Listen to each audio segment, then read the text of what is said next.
La première fois qu'elle l'a vu, Mado, Sam était là, assis par terre sur le bord du trottoir de l'autre côté de la rue.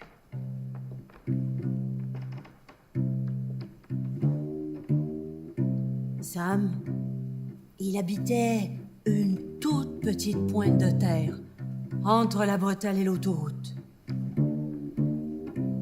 Là, il avait une maison en carton, triple épaisseur, très bonne qualité, posée sur une palette en bois recouverte de papier journal. Devant la maison, il y avait un bidon jaune tout écaillé qui lui servait de poêle. Mais Sam y passait son temps à se promener, par exemple au printemps, quand le temps change facilement. Juste après la pluie, quand le ciel est encore gris foncé et que de derrière les nuages émerge la lumière. Alors là, Sam, il allait se promener dans les rues. Et du dessus des ponts, il regardait l'eau ruisselante qui devenait comme de l'or ou du platine fondu. Et là, Sam, il était l'homme le plus riche du monde. Une nuit, à l'automne, il faisait froid. Il n'arrivait pas à s'endormir. Il s'est levé à un moment donné pour aller se réchauffer au bidon jaune. Mais le bidon était froid. Il est rentré dans la maison en carton. Il a attrapé le sac de couchage bon marché qui lui servait d'oreiller, puis se l'est entortillé autour du cou. Il a commencé à s'habiller. Papier journal, chandail, papier journal, veste, palto, chaussettes, godillots.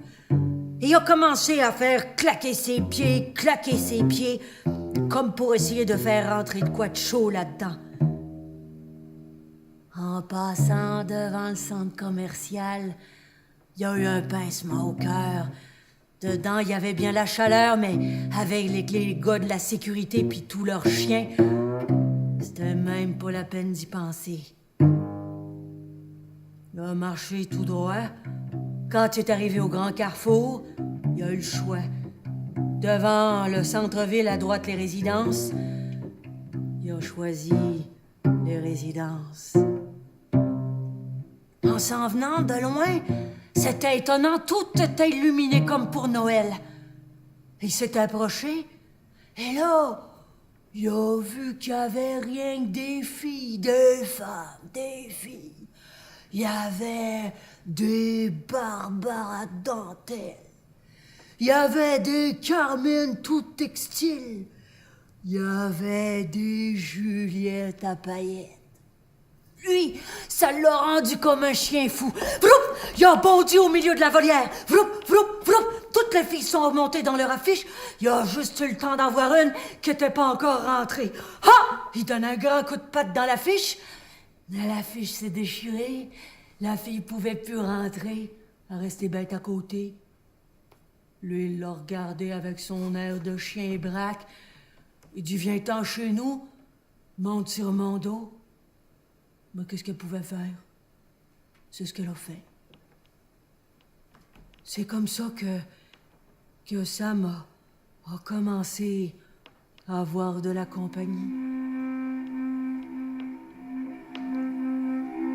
Il y avait dans sa timonerie, dans son wheelhouse comme on dit, une créature juste pour lui.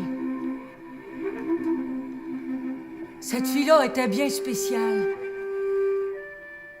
Elle avait 3 frères, 3 génies, qui lui avaient fait un petit carnet tout magique, dans lequel il y avait marqué tout ce dont une femme a besoin au quotidien.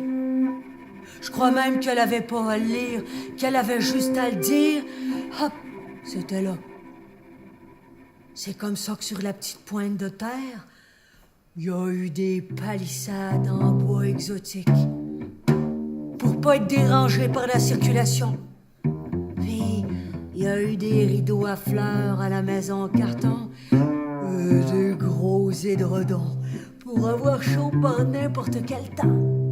Il y avait aussi une table en plastique en matière ultra légère, puis des chaises pliantes, des bassines, un étendoir, un robinet, Mais cette fille-là, elle était bien spéciale.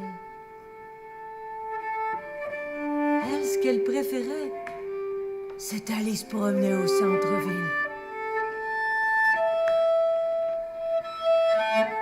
Un jour que Sam était venu pour la rejoindre, j'arrive juste au moment où un espèce de gros baron marchand, la bouche en accent de circonstance, lui dit de changer de banc. Enfin, de changer de secteur exactement. Ici, les pauvres n'ont pas le droit de rester, me comprends-tu? À partir de ce moment-là, Sam la suivait partout. C'était pas une ombre qu'elle avait en arrière. C'était Sam qui la suivait.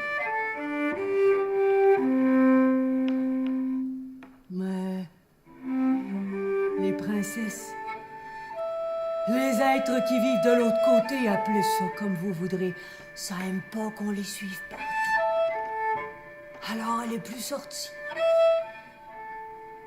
Sam, de son côté, faisait tout ce qu'il pouvait pour la distraire.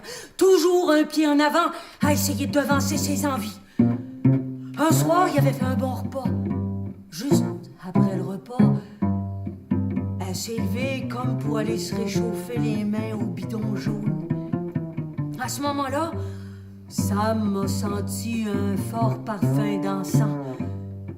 En un bond, il s'est levé, il l'a attrapé par la main, il la tire par en arrière, il dit « Fais pas ça! » Quand elle s'est retournée, ses yeux l'ont traversé sans même le voir. Sam n'a pas aimé ça.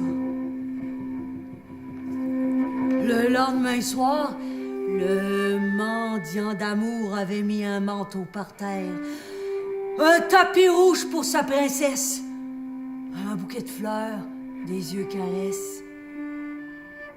Juste après le repas, elle s'est relevée, comme pour aller se réchauffer les mains.